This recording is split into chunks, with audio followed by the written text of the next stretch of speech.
الحمد للہ وحدہ والصلاة والسلام علی من لا نبی بعدہ اما بعد فاعوذ باللہ من الشیطان الرجیم بسم اللہ الرحمن الرحیم انما یرید اللہ لیذہب عنکم الرجس اہل البیت ویطہرکم تطہیرا۔ عن ابی ہریرہ رضی اللہ تعالی عنہ قال قال رسول اللہ صلی اللہ علیہ وسلم الحسن والحسین سیدا شباب اہل الجنہ۔ رواہ الامام الہمام الترمذی فی جامعہ۔ صدق اللہ العظیم وبلغنا رسولہ النبی الامی الکریم ونحن علی ذلک لمن الشاہدین والشاکرین والحمد للہ رب العالمین۔ قتل حسین اصل میں مرگ یزید ہے، اسلام زندہ ہوتا ہے ہر کربلا کے بعد۔ معزز دوستو، آج 4 اگست 2023 جمعۃ المبارک کا عظیم دن ہے۔ بمطابق 16 محرم الحرام سن 1445 ہجری اپنی آب و تاب سے جاری اور ساری ہے۔ میں نے گزشتہ جمعہ آپ حضرات کی خدمت میں یہ بات عرض کی تھی کہ میں انشاءاللہ تعالی نواسہ رسول جگر گوشہ بطول حضرت امام حسین رضی اللہ تعالی عنہما کی شہادت کے اسباب پر گفتگو کروں گا۔ میرے دوستو، حضرت امام حسین کی سیرت تو آپ کئی بار سن چکے ہیں۔ میں چاہوں گا کہ میں آپ کی خدمت میں شہادت، واقعہ شہادت اور شہادت کے اسباب اور وجوہات پر چند باتیں ذکر کروں۔ بس آپ توجہ میری طرف رکھنا اور میری آنکھوں میں آنکھیں ڈال کر بات سننا، تو انشاءاللہ ہمارا وقت قیمتی بنے گا۔ سب سے پہلی اور بنیادی بات یہ ہے، جب کوئی آدمی کسی پہ وار کرتا ہے تو وار کرنے والے کے اندر کوئی وجہ موجود ہوتی ہے، وہ اسی لیے کسی پر قاتلانہ وار کرتا ہے۔ حضرت امام حسین رضی اللہ عنہ اور ان کے رفقا کی شہادت کوئی اتفاقی واقعہ نہیں ہے کہ کہیں اور جنگ چل رہی تھی اور بھولے سے تلوار چل گئی، بھولے سے کلاشنکوف کی گولی چل جاتی ہے، ایسا کچھ بھی نہیں ہے۔ یہ پلانٹڈ مرڈر ہے، یہ طے شدہ قتل ہے۔ کیا وجہ ہے؟ ان کوفیوں کو حضرت حسین رضی اللہ تعالیٰ عنہ سے ڈر کیا تھا، یا حضرت حسین کے ساتھ ان کی دشمنی کیا تھی، یا حضرت حسین رضی اللہ تعالیٰ نے کوئی نعوذ باللہ ان کا مال کھایا تھا، کوئی ان کی عزت پر حرف آیا تھا، کیا ہوا تھا؟ یہ اتنے ظالم کیوں ہو گئے؟ اس کی کئی وجوہات ہیں، میں 1-2 وجہ آج آپ کی خدمت میں رکھتا ہوں۔ سب سے پہلی اور بنیادی بات یہ ہے کہ یہ جو کوفہ والی قوم تھی، یہ علی کرنے والے تھے، حسین کرنے والے تھے، لیکن یہ اوپر سے علی کر رہے تھے، اندر سے ان کے حضرت علی کی محبت نہیں تھی۔ آپ کہیں گے جب محبت نہیں تھی تو اوپر سے علی کیوں کر رہے تھے؟ تو اس کا آسان 2-3 باتوں میں جواب سمجھ آ جاتا ہے۔ حضرت علی المرتضیٰ رضی اللہ تعالیٰ کی جب تک حضرت معاویہ سے جنگیں رہیں، یہ لوگ خوش رہے کہ صحابہ اور اہل بیت کی لڑائیاں ہوتی رہیں۔ کیوں؟ ان میں اکثریت قاتلین عثمان کی تھی، حضرت عثمان کے قاتلین کے یہ لوگ یہاں بستے تھے۔ حضرت علی کی شہادت ہوئی، اور شہادت کے بعد امام حسن اور امام حسین نے حضرت معاویہ سے صلح کر لی، تو یہ صلح ان کوفہ والوں کو ایک آنکھ نہ بھائی، اور انہوں نے حضرت امام حسن پہ حملہ کیا۔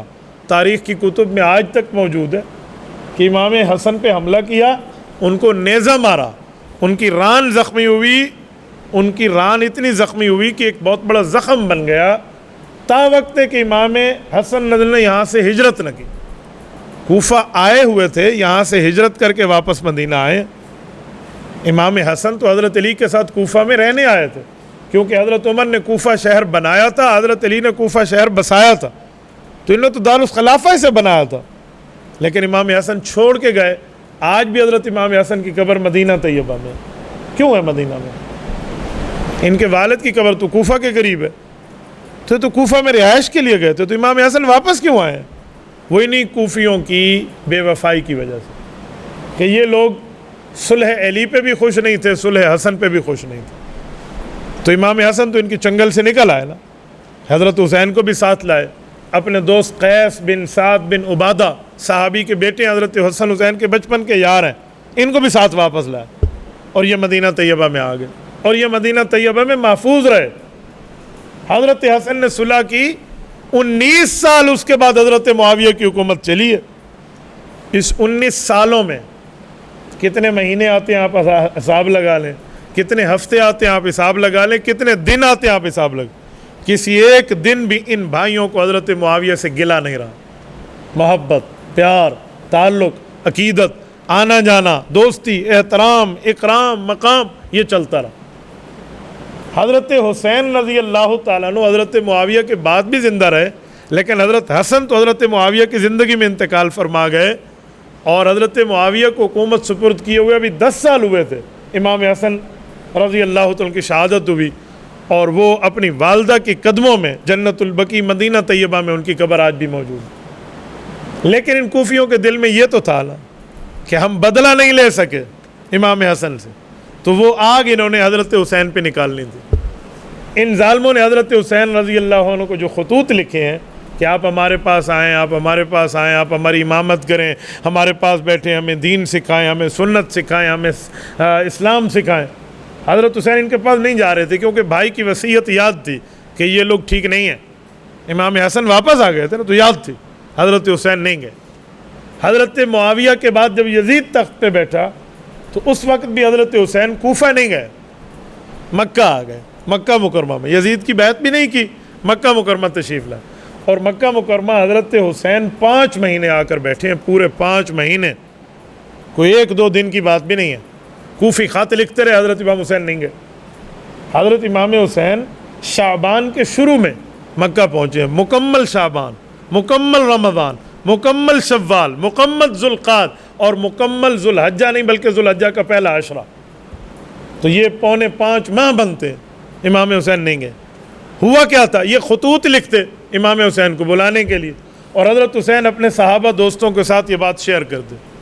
اس وقت مکہ مکرمہ میں 4 بڑے نبی پاک کے صحابی، بہت بڑے رتبے والے مکہ مکرمہ میں موجود ہیں۔ ایک تو حضرت امام حسین ہے، ایک حضرت عبداللہ بن زبیر ہیں۔ امام حسین حضرت رسول اللہ کے نواسے ہیں، اور عبداللہ بن زبیر حضرت ابو بکر کے نواسے ہیں، اور تیسرے صحابی حضرت عمر رضی اللہ عنہ کے بیٹے حضرت عبداللہ بن عمر ہیں، اور چوتھے حضرت عبداللہ بن عباس حضور پاک صلی اللہ علیہ وسلم کے چاچا زاد بھائی ہیں۔ یہ چاروں کا آپس میں مشورہ ہوتا تھا۔ خطوط آتے وہ کہتے دیکھا دھوکے باز ہیں، آپ کو یاد ہے نا امام حسن کی نصیحت، ہم بھی یہی کہتے ہیں، ہاں جی نہیں جانا، نہیں گئے۔ 18,000 خطوط لکھے گئے ہیں، 18 نہیں، 1800 نہیں، 18,000۔ اب روزانہ ڈاکیا اتنے تھیلے لاتا۔ اس زمانے میں ڈاکیا کے محکمے کو محکمۃ البرید کہتے تھے، شاید کسی کے دماغ میں آیا کہ ڈاک خانہ اس وقت کہاں تھا، تو ادارۃ البرید ڈاک خانہ ہوتا تھا۔ اونٹنیوں پہ آنا جانا ہو تو برید اونٹنی کو کہتے ہیں، تو اسی پر ڈاک آتی جاتی تھی۔ تو خطوط آ رہے، امام حسین جواب نہیں دے رہے۔ اتنے خط آئے کہ آخر نے لکھا کہ کل قیامت میں ہم اللہ کے دربار میں کہیں گے، میرا اللہ، ہم اپنی غلطیاں دھونا چاہتے تھے، اپنی غلطیوں کو کفارہ دینا چاہتے تھے، دین سیکھنا چاہتے تھے، اور تیرے نبی کے نواسے کو بلایا، ہزاروں خط لکھے، یہ نہیں آئے۔ تو امام حسین کا دل، شریف بندے کا دل مچل جاتا ہے نا، ایسی بات، شرافت اور مروت بڑی چیز ہوتی ہے۔ تو امام حسین نے صحابہ سے مشورہ کیا کہ اب کیا کروں، یہ تو اللہ رسول کے واسطوں تک آ گئے، یہ مجھے سلسلہ ساداتی کا واسطہ دیتے۔ تو سارے پریشان ہو گئے، اور بات تو ہے ہم تو انہیں جھوٹا سمجھتے ہیں۔ باقی صحابہ پھر بھی حضرت حسین کو جانے نہیں دیتے تھے۔ آخر تیسری راہ نکالی کہ یار کوئی نمائندہ تو بھیج کے دیکھو کہ میں اپنا نمائندہ، ایمبیسیڈر، اپنا سفیر بھیج رہا ہوں، اس کے ساتھ وفا کرتے ہو تو پھر میں آؤں گا۔ کہا جی بہت اچھی بات ہے۔ تو حضرت حسین نے اپنی فیملی ممبر میں سے حضرت مسلم بن عقیل، اپنے چچا کے بیٹے، ان کو بھیجا، کزن کو، کہ آپ جائے۔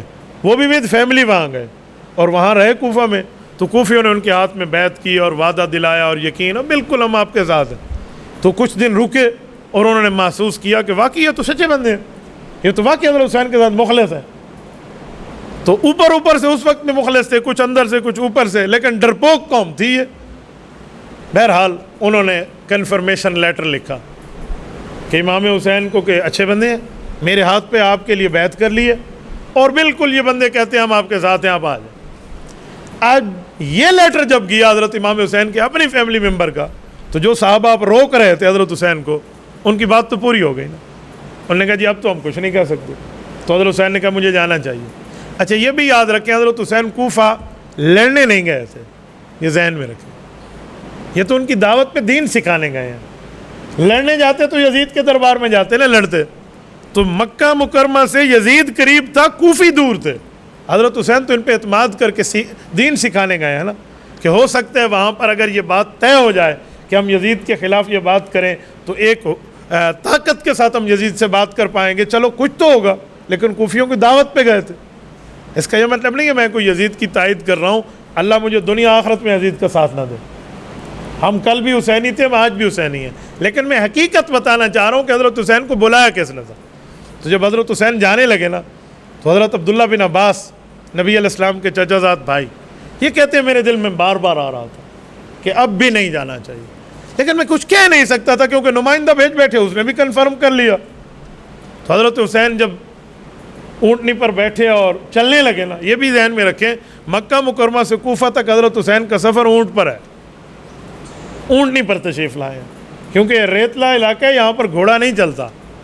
گھوڑا صرف میدان جنگ میں چلتا ہے، یہاں پر اونٹ ریت کا جہاز ہوتا ہے.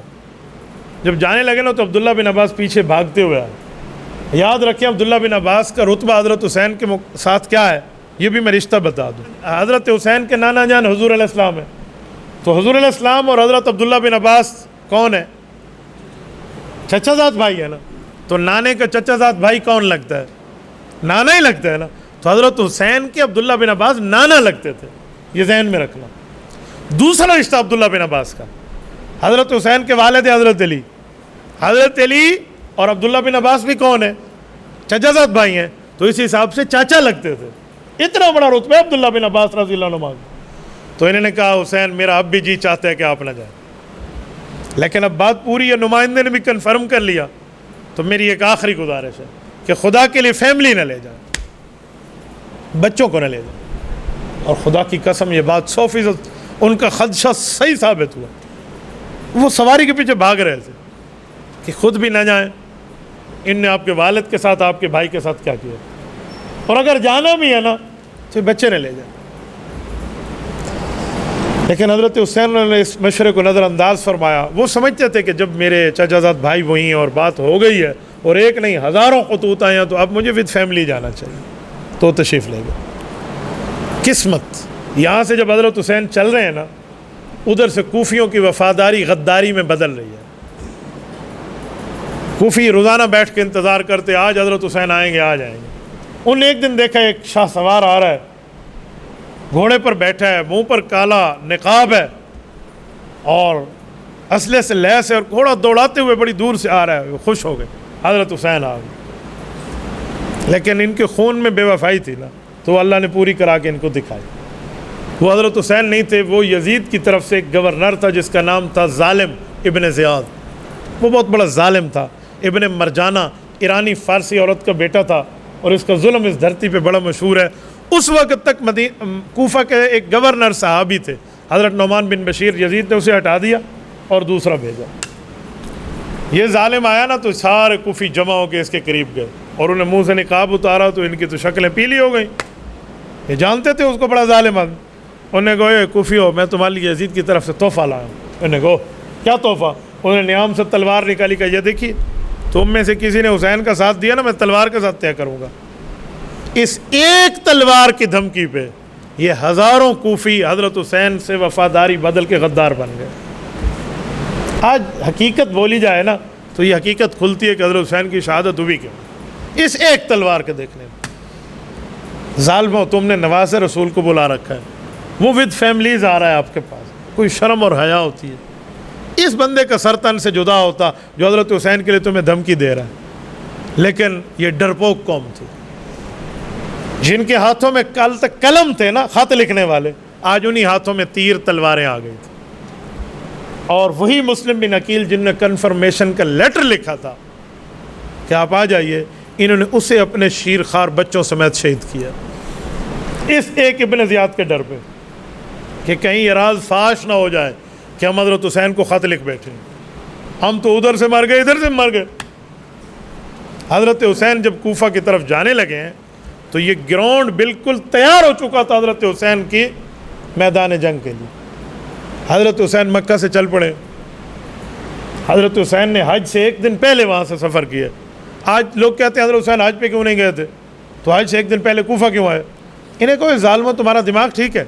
25 حج امام حسین نے کیے ہوئے تھے. یہ حج نفل تھا, تو نفل حج بندہ کرے یا نہ کرے, یہ کون سا پرابلم ہے؟ 25 حج حضرت امام حسین نے کیے.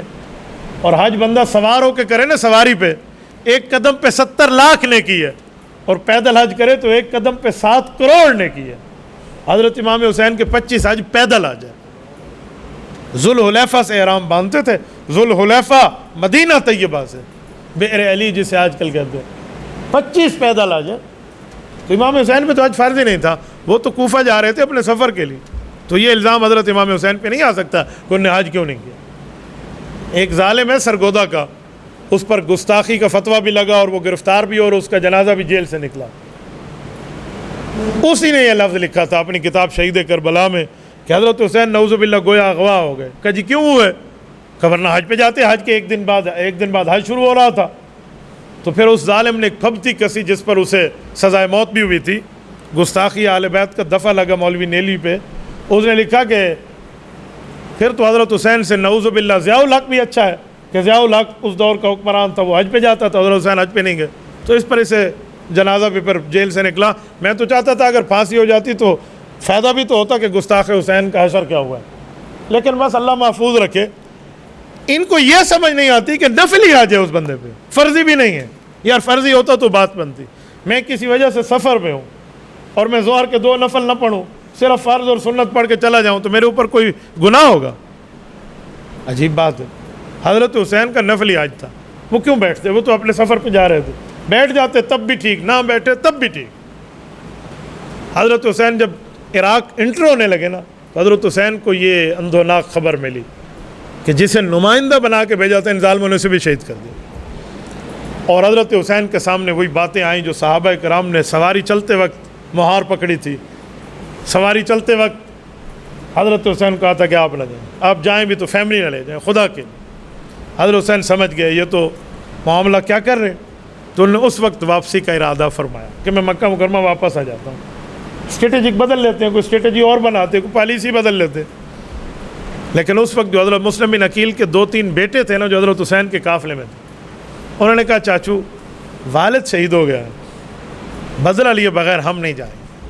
یہ بات ان کی بھی حقیقت تھی کہ اولاد کا والد اور اتنا مظلوم بھائیوں سمیت ان کا شہید ہو گیا. انہوں نے کہا جی ہم تو ابا کا بدلہ لیے بغیر نہیں جائیں گے, چاچو آپ ضرور تشریف لے جائیں, بغیر ناراضگی کے. انہوں نے کہا ہم جائیں گے اپنے ابا کا بدلہ. حضرت حسین کی ادھر بھی شرافت اور مروت سامنے آئی. حضرت حسین سوچنے لگے کہ یہ اب تک میرے ساتھ آئے ہیں, اب میری پالیسی بدلی میں واپس جاؤں, اب ان بھتیجوں کو چھوڑ دوں جاؤں, یار یہ بھی تو میرا خون ہے اور ہیں بھی مظلوم, انہیں چھوڑ دو. تو حضرت حسین نے ان کے ساتھ جانے کا آگے ارادہ کیا. آگے گئے ابھی بات کریں گے کیوں شہید کیا, کیا مسئلہ ہے, ان نے کیا جرم کیا تھا تمہارا, ہم نے کوئی تمہاری عزت, تمہارے مال, تمہارے اولاد پہ ہاتھ ڈالا ہے؟ بات تو حق تھی. جب یہ وہاں گئے تو اس گورنر جو نایا آیا تھا, اس نے پہلا لشکر حضرت حسین کے لیے بھیجا. حور کی قیادت میں وہ لشکر آیا. حضرت حسین سے انہوں نے کہا آپ کہاں آ رہے؟ کہ جی میں کوفہ جا رہا ہوں. انہوں نے کہا جی کوفہ ایک شرط پہ جائیں گے, آپ ابن زیاد کی بیعت کریں اور اسے اپنا بڑا مانیں. جس حسین ابن علی رضی اللہ عنہ مانے, یزید کو اس قابل نہیں سمجھا کہ اس کی بیعت کروں, وہ ابن زیاد کی بیعت کرتا. نوکروں کے چاکر اور چاکروں کی کیش کیش. ابن زیاد کی حیثیت حضرت حسین کے سامنے کیا ہے؟ ابن مرجانہ ابن فاطمہ کا مقابلہ کر سکے گا؟ حضرت حسین نے بیعت سے انکار فرمایا. کہا جی اگر تمہاری رائے بدل گئی ہے تو میں واپس چلا جاتا ہوں. انہوں نے کہا جی ہم واپس بھی نہیں جانے دیں گے, ہمارے گورنر کا حکم ہے. تو کہا میں کوفہ نہیں جاؤں گا. تو انہوں نے کہا اچھا ایسے ہم گورنر کو ایک خط لکھتے ہیں, آپ اور ہم کسی تیسرے راستے پہ اس وقت تک چلتے ہیں جب تک گورنر کا جواب نہ آ جائے. ٹھیک ہے, معاہدہ طے ہو گیا. تو یہ تیسرے راستے پہ چلے تب تک کہ گورنر کو دوبارہ جواب آتا اس حر بن یزید کو جو پہلا قافلے والا آیا تھا. تو گورنر کو جب خط گیا نا, تو گورنر نے سمجھا کہ جو پہلا قافلہ بھیجا تھا اس میں تو دم بھی نہیں ہے, اس کو تو چاہیے تھا نعوذ باللہ حضرت حسین کو مار دیتا. اس نے عمر بن سعد کی قیادت میں ایک لشکر اور بھیجا کہ تم جاؤ اور جا کے مقابلہ کرو, اور پہلے والا جو کمانڈر ہے اگر وہ کام نہ کر رہا ہو وہ معزول ہے، تو جا اس کے لیے۔ عمر بن سعد کا لشکر آیا، ادھر یہ لشکر آیا تو یہ مقابلے والی صورت بن گئی۔ اس مقابلے والی صورت پر پہلے لشکر کا کمانڈر جو ہو رہا ہے نا، میں آج بھی اسے سلامی عقیدت پیش کرتا ہوں، اس نے آخری ٹائم پہ ایک ڈیسیجن لیا۔ اس نے اس دوسرے لشکر کو کہا، اے ظالم تم لڑنے آئے ہو حضرت حسین سے، یار بات کوئی طے کرو نا، کوئی معاہدہ کر لو، تلوار چلاؤ گے اس پہ؟ آپ اس کی حیثیت نہیں جانتے۔ انہوں نے دوسرے لشکر کو جھنجھوڑا، تمہیں شرم نہیں آتی؟ یہ کیا مسئلہ ہے؟ بیٹھ کے بات کرا لو، یہ کام میں نہیں کرنے دوں گا۔ اور اس نے اس وقت تک روکے رکھا جب تک شمر جیسا ملعون نہیں آیا تھا پیچھے سے۔ جب یہ دونوں لشکر بھی لڑنے پر نہ ابھر سکے، ابن زیاد تک یہ بات کی تو اس کے پاس شمر جیسا بے ایمان بیٹھا تھا۔ شمر نے کہا کہ مجھے فلاں علاقے کی گورنرشپ دے دو تو پھر میں جا کے کام کروں گا۔ ابن زیاد نے کہا طے ہو گیا۔ انہوں نے کہا ٹھیک۔ تو اس نے دو کام کیے، ایک لالچ والا، ایک مقابلے والا۔ لالچ والا یہ کہ ابن زیاد سے خط لکھوایا کہ میرے 3 قومی بھانجے ہیں وہ حسین کے لشکر میں، انہیں پناہ دے دو، میرے 3 قومی بھانجے ہیں، میری قوم کے بھانجے ہیں، تو میں ان سے مقابلہ کروں۔ انہوں نے کہا جی ٹھیک ہے، 3 کو پناہ ہے۔ اچھا آپ کو پتہ ہے وہ 3 بھانجے کون ہیں؟ شمر کے بھانجے ڈائریکٹ نہیں ہیں، قومی بھانجے ہیں۔ شمر کی قوم کی ایک خاتون ہے جس کا نام ہے فاطمہ بنت کلابیہ، ام البنین رضی اللہ تعالی عنہ، یہ حضرت علی کی بیوی ہیں، شمر کی قوم کی ہیں۔ تو شمر اس قومی اہمیت میں حضرت علی کے ان 3 بیٹوں کو پناہ لکھوا لایا کہ میری قوم کی بیٹی کے بیٹے ہیں نا تو ہماری قومی ہیں، اور وہ تینوں حضرت حسین کے بھائی ہیں، حضرت علی کے بیٹے ہیں۔ ایک روایت میں آتا ہے کہ تینوں کے نام ہیں ابو بکر ابن علی، عمر ابن علی، عثمان ابن علی، اور ایک روایت میں ابو بکر ابن علی، عمر ابن علی اور عباس ابن علی، یہ تینوں ہیں جسے غازی عباس علمدار کہتے ہیں۔ یہ شمر آیا اور آتے ہی اس نے پانی بند کیا، پانی بند کر کے یہ امان نامہ بھجوایا اپنے ان بھانجوں کو۔ تو ان تینوں نے پڑھا اور یہ نے یوں پھینکا، تو بھائیوں نے کہا پھینکنا جواب نہیں ہے، اس کے منہ پہ جا کے مارو۔ تو انہوں نے وہ خط لیا اور جا کر اسی شمر کے منہ پہ مارا۔ کہا غداری تیرے خون میں ہے، ہم اپنے بھائی پر غداری نہیں کر سکتے، جان قربان کر سکتے ہیں، کیوں کہہ کے اس کے منہ پہ مارا۔ پھر اس کے بعد جب جنگ کا اعلان شمر نے کیا نا، لڑنے کا، کیوں؟ اس وقت حضرت حسین نے ان کا راز فاش کیا تھا، کوئی ظالموں میں آیا نہیں ہوں، میں تو بلایا گیا ہوں، یہ فلاں یہ فلاں یہ جو آج میرے مقابلے میں ابن زیاد اور یزید کے فوجی بن کے لڑنے آئے ہو، خط تو تم نے لکھے تھے۔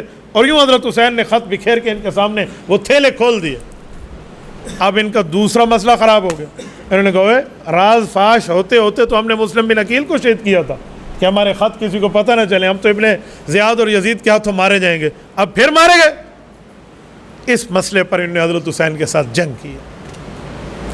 اس موقع پہ جو حر ٹھہرا تھا نا پہلا کمانڈر، اس نے کہا بڑی غلطی ہو گئی، اپنے دل میں کہا بڑی غلطی کر لی، حضرت حسین کو پہلے دن نہیں روکنا تھا یار، میں نے تو معاہدے کے لیے روکا تھا، یہ ظالم لڑنے پہ آئے۔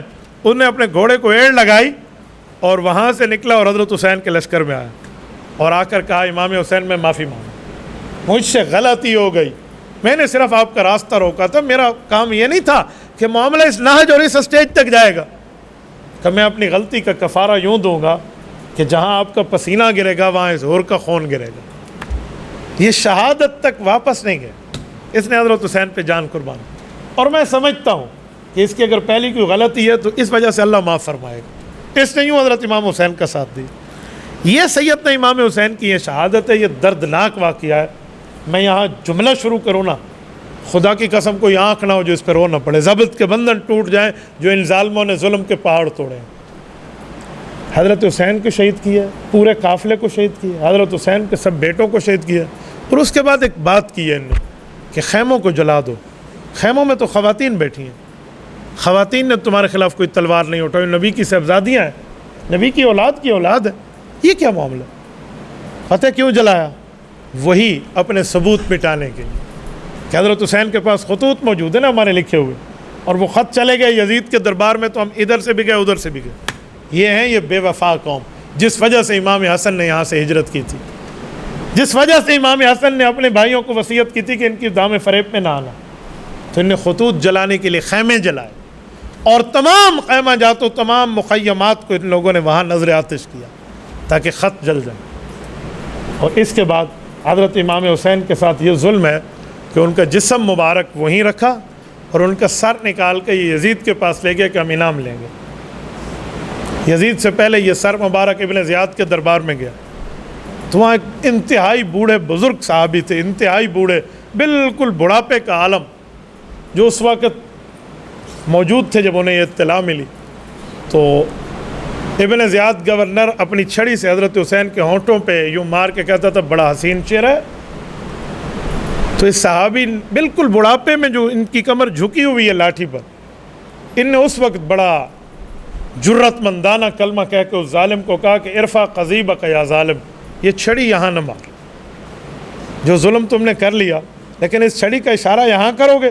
وَلَقَدْ رَأَيْتُ رَسُولَ اللَّهِ صلی اللہ علیہ وسلم يُلَازِمُهُ، میں نے ان آنکھوں سے حضور پاک کو یہاں جگہ پہ چومتے دیکھا۔ بہرحال یزید کے دربار میں یہ سر گیا ہے۔ ہم یزید کو اس مسئلے میں برابر کا شریک سمجھتے ہیں کہ اس نے کوئی قتل کا ٹرائل نہیں چلایا، اس نے کوئی بدلہ نہیں لیا، باوجود طاقت کے بدلہ نہیں لیا اور ان لوگوں کو اپنے عہدے پر برقرار رکھا۔ تو اس بات پہ ہم سمجھتے ہیں کہ اس کی منشا بھی اس میں شامل ہے۔ شامل نہ ہوتی تو وہ کرتا نا، صرف اس نے بد دعائیں دی ہیں، ظالم و ظالم، اللہ تمہیں مارے، یہ کرے وہ کرے۔ حضرت حسین کے قتل کا بدلہ یہی ہوتا ہے۔ صرف ایک بندے کا قتل ثابت ہے یزید سے کہ ایک شخص ان کے پاس آیا تھا اور اس نے برتن اٹھا کے کہا تھا کہ میرے اس برتن کو ہیرے جواہرات سے بھر دے۔ تو یزید نے کہا کیوں، تو نے کیا کیا؟ انہوں نے کہا واہ، میں نے تیرے دشمن حسین کے قتل میں حصہ لیا تھا۔ تو یزید نے کہا تھا اچھا، تو اپنے جلاد کو کہا کہ اس کی گردن اتار دے۔ اس ایک ہی کو مارا ہے، شمر برقرار رہا، ابن زیاد بھی برقرار رہا، باقی بھی برقرار رہا۔ تو اس بارے میں ہم یزید کو بری الذمہ نہیں سمجھتے، اس لیے ہمارا یزید سے کسی قسم کا کوئی واسطہ نہیں۔ ہم کل بھی حسینی تھے، ہم آج بھی حسینی ہیں۔ حضرت حسین کے سر اقدس کو واپس مدینہ طیبہ بھجوایا گیا تھا، تو سر مبارک حضرت حسین کا آج بھی جنت البقیع میں اپنی اماں فاطمہ کے قدموں میں دفن ہے اور جسم مبارک وہیں ہے۔ لوگ پوچھتے ہیں حضرت حسین کا جنازہ کس نے پڑھا؟ میں کہتا ہوں کسی کو کہتا ہوں جرات کرو تم بھی حوالہ تلاش کرو، ہم نے بھی کئی عرصہ تلاش کیا ہے۔ امام ابن کثیر نے اس کا جواب لکھا ہے البدایہ والنہایہ کے جلد نمبر 8 میں۔ وہ فرماتے ہیں جب شہادت کو 2-3 روز گزرے نا تو دوسرے علاقے کے لوگ تھے اہل غامریہ، وہ آئے اور انہوں نے تدفین بھی کی اور انہیں جنازہ بھی پڑھا جسم مبارک کا، اور سر اقدس کو مدینہ طیبہ بھجوایا گیا تھا اور ان کی قبر مبارک وہیں ہے۔ دعا فرمائے رب کریم حضرت حسین اور ان کے رفقا کی قبور پر کروڑوں اربوں رحمت نازل فرمائے۔ ان لوگوں نے گھر آئے مہمان کے ساتھ یہ کام کیا ہے تو تا قیامت ان پہ لعنتیں برستی رہیں گی۔ حضرت زینب نے اپنے بھائی کی شہادت کے بعد یہ لفظ کہا تھا نا کہ اللہ ان لوگوں نے میرے حافظ کو مارا ہے، قیامت تک ان کا کوئی قرآن کا حافظ نہ ہو۔ تو حضرت زینب کی یہ دعا قبول ہے، فرمایا میرے قرآن کے قاری کو مارا، ان کے خاندانوں میں کوئی قاری نہ ہو، انہیں قرآن سے محروم فرما، اور وہ بد دعا آج تک مقبول ہے۔ میرے دوستو، یہ گھر آئے مہمان کی قدر یہ ہوتی ہے۔ گھر آئے مہمان کی قدر سیکھنی ہے تو حضرت ابوبکر صدیق سے سیکھیں رضی اللہ عنہ۔ حضور علیہ السلام ہجرت کے رات حضرت ابوبکر کے گھر گئے تھے نا ساتھ بلانے کے لیے، تو ابوبکر نے اس وقت گھر چھوڑا تھا حضور پاک کے آنے پر، یاد رکھو۔ پھر غار بھی برداشت کی، پھر غار سے مزار تک یاری رکھی ہے حضور کے ساتھ، اور غار میں اپنی قمیض، اپنی پگڑی، اپنی چادروں کو ٹکڑے ٹکڑے کر کے سوراخ بند کیے، اور جو بچ گیا اس پہ ایڑی رکھ دی، سانپ کے ڈنگ برداشت کیے، اپنا مال، اپنی جان، اپنی اولاد، اپنی وقت، اپنی صلاحیتیں ابو بکر نے حضور پر لگائی ہیں۔ اور ابو بکر مکی ہے، رسول اللہ بھی مکی ہیں، لیکن جب حضور مکہ چھوڑ کے گئے ہیں، ابو بکر واپس رہائش کے لیے آج تک مکہ نہیں ہے، وہ آج بھی مدینہ طیبہ میں۔ قیامت میں جس روزے سے حضور باہر آئیں گے اسی روزے سے ابو بکر آئے گا۔ یہ ہے گھر اے مہمان کی قدر۔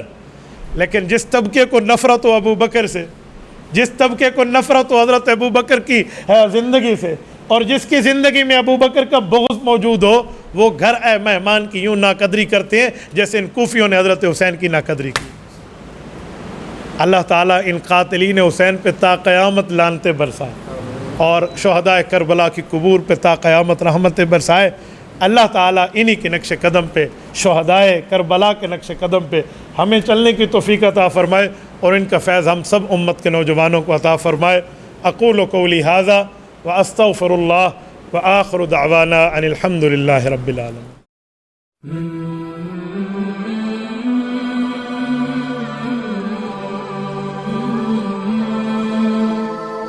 ہے